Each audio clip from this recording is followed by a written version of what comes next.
watching out for you. This is Storm Team 8. We just had a cold front come through, bring in some clean, crisp Canadian air, but take a look at how it looks from our Heritage Hill sky cam right now.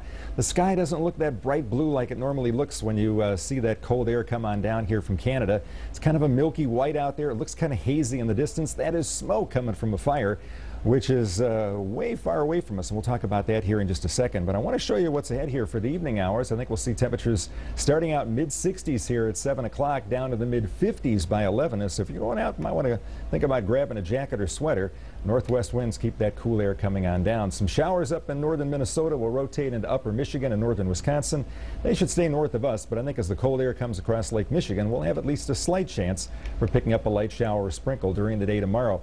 Here's what high temperatures are going to do. Only 64 tomorrow, 58 for a high on Thursday, 61 Friday, and then maybe back up to the upper 60s here during the day on Saturday.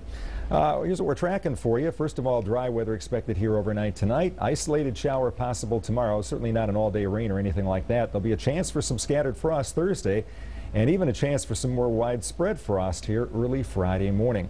Temperatures cooling off. We're down to 71 officially Grand Rapids, 64 in Fremont, just low 60s up there at Ludington. So there's the cold air coming on down.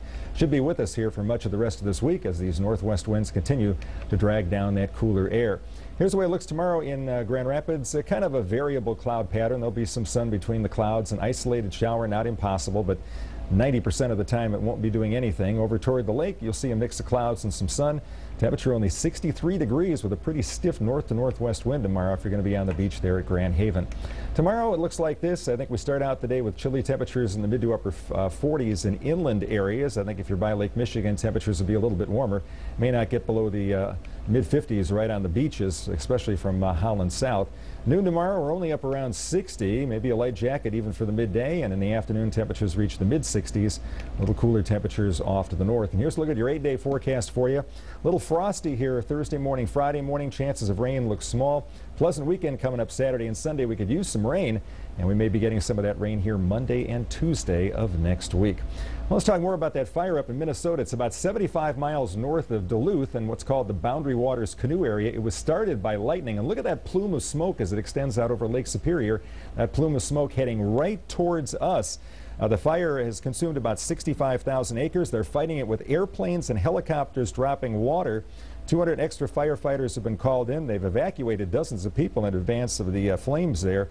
They're also dealing with some displaced animals. A rather large area there has been burned by that fire. You can see it burning even on some of the islands out there in that Boundary Waters area. Look at that shadow. Almost looks like a thunderstorm in the distance.